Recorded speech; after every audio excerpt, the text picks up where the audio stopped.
par la suite, nous avons assisté à un événement qui s'est déroulé hier, avant-hier, et qui fait véritablement grand bruit. On parle du Septentrion qui, sans vergogne, a choisi de soutenir son fils, et vous venez d'en parler, mais la question que nous souhaitons vous poser tout de suite, c'est celle de savoir quel présage cela donne-t-il? Y a-t-il une véritable suite favorable au peuple gabonais qui aspire à intégrer véritablement une félicité, ou cela pourrait nous conduire dans l'irréparable au regard justement de ce climat qui tend vers l'exclusion? Bon, écoutez, moi je n'ai pas la prétention de parler au nom du peuple gabonais, hein. Moi je parle à mon petit nom.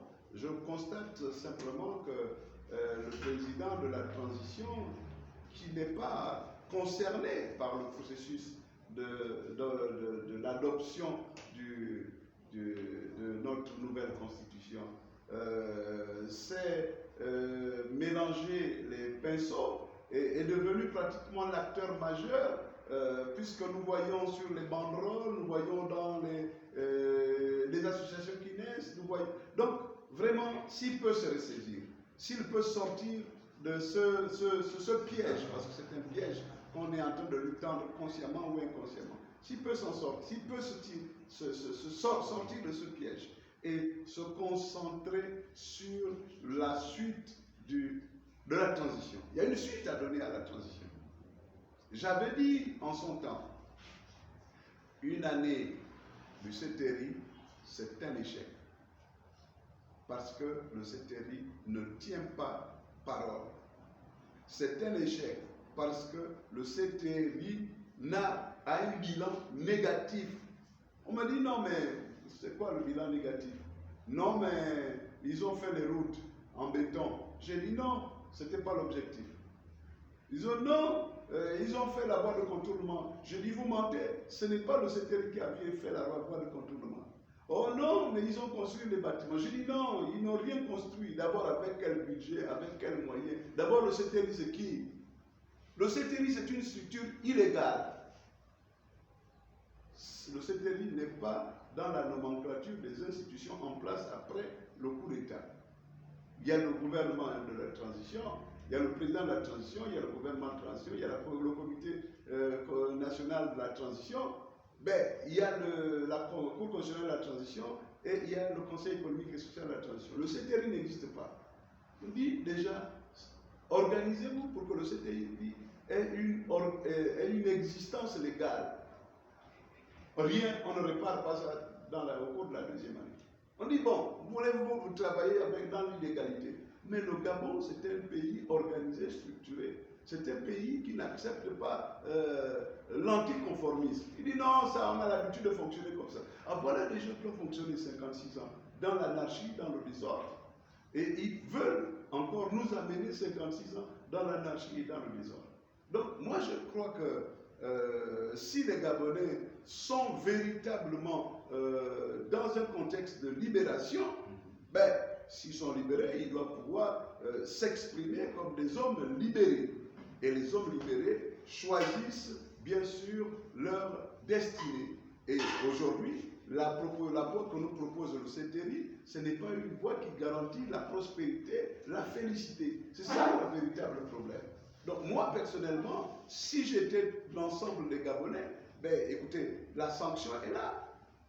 Expliquez-moi comment le PDG peut être en harmonie avec le CTRI. Expliquez-moi. Moi, je ne comprends pas. Et donc, le peuple gabonais qui a crié sur le PDG, qui a dénoncé les travers du PDG, ce peuple gabonais doit dénoncer la collusion qui existe désormais entre le PDG et, bien sûr, le CTRI. Je crois que c'est logique. Et nous, qui sommes les militants du Parti démocratique gabonais, comme les autres qui vont faire leur fête demain, nous sommes les militants du Parti démocratique gabonais. Et nous pensons que le parti ne doit pas aller vers cette direction. Et le parti n'ira pas vers cette direction. Il y aura deux voix, il y aura des voix dissonantes. Il y aura une voix qui va soutenir le président Brice Clotaire Oligui Nguema, la transition, et bien sûr qui va voter oui au référendum, il y aura cette voie-là, et nous le savons, c'est la voie du vice-président, M. Paul Biogeba, accompagné de du secrétaire général, Mme Angélique Ngoma, qui est secrétaire général illégal. Et puis il y aura la voix des petites personnes, une voix peut-être marginale, des gens qui ne représentent rien, mais qui pensent quand même. Nous pensons que le Gabon doit être différent. Nous pensons qu'il faut arrêter l'hypocrisie. Je pense qu'il faut arrêter le game, le jeu. Il faut arrêter, bien sûr, de faire plaisir parce qu'on veut avoir un peu d'argent, parce qu'on veut être nommé, parce que voilà. Moi, je crois qu'il faut arrêter tout ça et il faut donner un exemple à nos enfants parce que nos enfants ont besoin de modèles. Nos enfants ont besoin de références. Nos enfants ont besoin, bien sûr, de se projeter. Mais là, nos enfants vont retenir qu'il faut être un gamer, c'est ce que les enfants vont retenir. Nos enfants vont tenir que celui qui t'enlève, qui t'arrache le beefsteak dans la bouche, il faut lui faire un rire jaune, un rire narquois, un sourire. Et nos enfants vont retenir que de toute façon, ce n'est pas la peine d'être exigeant sur la notion de tenir sa parole, parce que les exemples sont légion. Un militaire, un homme d'honneur, a bien sûr dit que, écoutez, vous croyez en ce que vous voulez, mais moi, je ne suis pas obligé de tenir ma parole. Voilà les exemples que nos enfants vont retenir. Et voilà le Gabon que nous allons offrir à nos petits-fils. C'est tout. Docteur, nous estimons avoir fait le tour d'horizon avec vous, partant bien sûr du compte rendu de votre périple du côté de la province de Logoué-Maritime. Vous avez rencontré avec brio, il faut le dire, les habitants de cette localité, et en abordant quelques points d'actualité au niveau de la nation gabonaise, surtout axés dans le processus de la transition, nous vous remercions justement de vous être prêté aux questions des journalistes, et nous prendrons rendez-vous bien sûr à votre retour de la province du Moyen-Ogooué. Merci et à bientôt. Bien, mais écoutez, moi aussi je vais vous dire merci.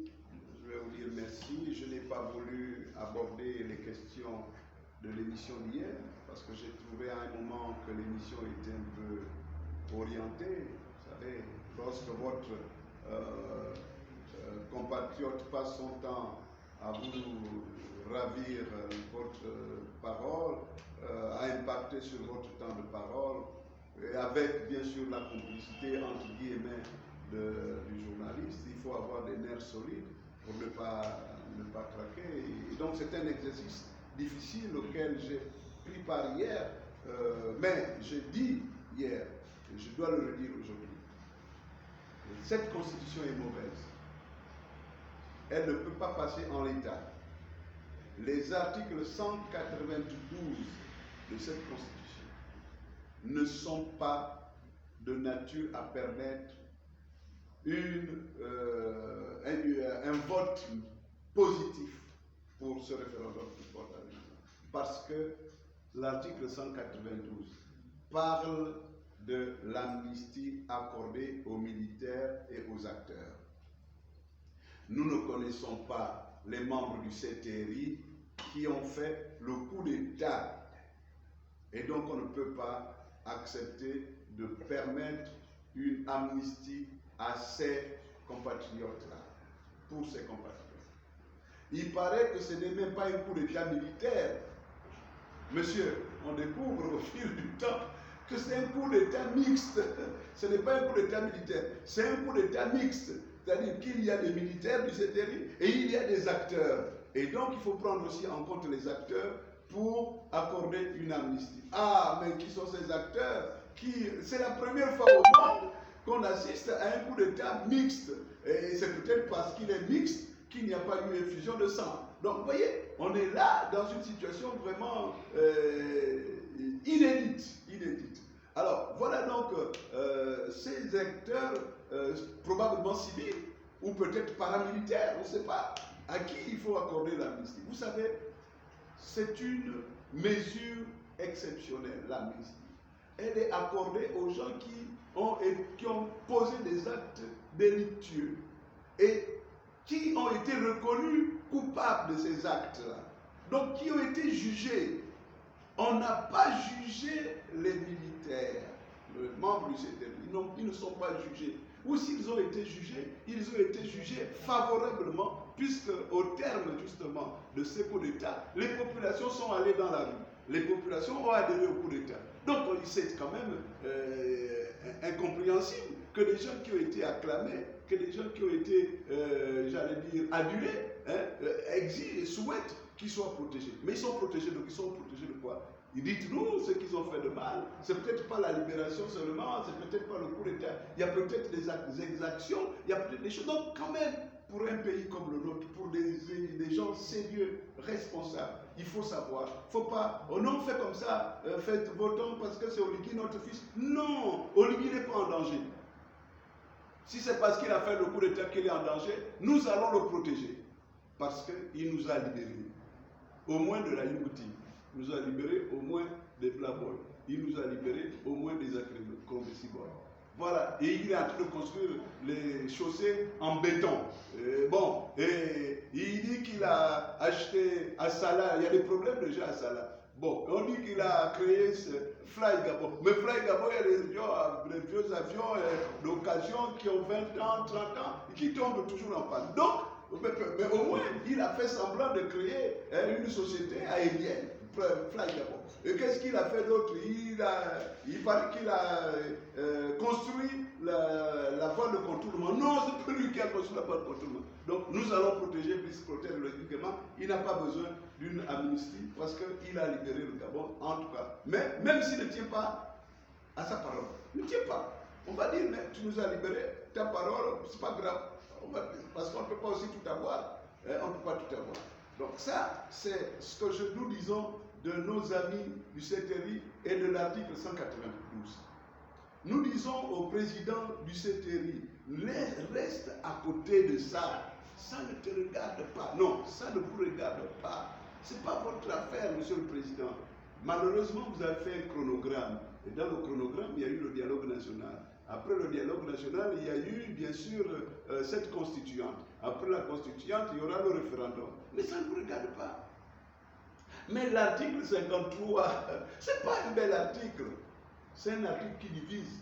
C'est un article qui crée plus de problèmes que des solutions. C'est un article qui dit que pour être Gabonais, un candidat à l'élection présidentielle, il faut être Gabonais de père et de mère.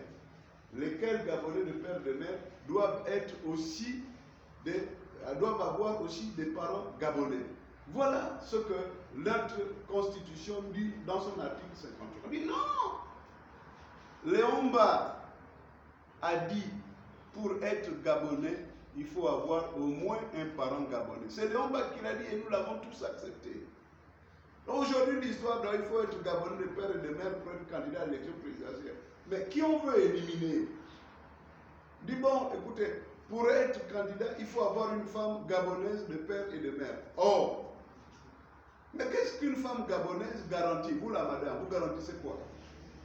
Vous avez les mèches, vous garantissez quoi? Et on ne l'a pas dit à la télévision. On a coupé cette partie-là. J'ai dit que si on prenait pour appui les femmes gabonaises, c'est possible. Mais vous nous dites, messieurs, que c'est parce qu'on a vécu, on a souffert. Vous avez souffert de quoi? Oh, Sylvia Bongo, on ne dit pas. Franco-marocaine. Ah, mais maman Patience Dabani. Très bien. Maman Patience Dabani, elle a bousillé, elle a pillé, c'est notre mère à nous tous.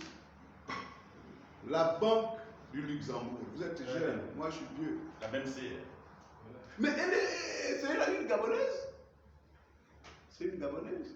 Donc vous ne pouvez pas nous dire aujourd'hui que vous retenez seulement ce que la franco-marocaine a fait. Vous ne retenez pas ce que la gabonaise 100% a fait. Patience Dabani est de mère gabonaise et de père gabonais. Elle a pillé. Et je vous dis que c'est parce que c'est notre mère qu'on ne rentre pas dans les autres aspects. Parlons seulement de cet aspect qui nous concerne. Mais quand même, c'est la mère, c'est la femme de Ndouna Depeno. Vous savez ça? C'était la fille femme de Ndouna Depeno. Ndouna Depeno a été tuée. Maman donc a même la responsabilité d'avoir participé à la mort de quelqu'un. Son copain français, je ne sais pas moi, a été tué. Est-ce qu'on peut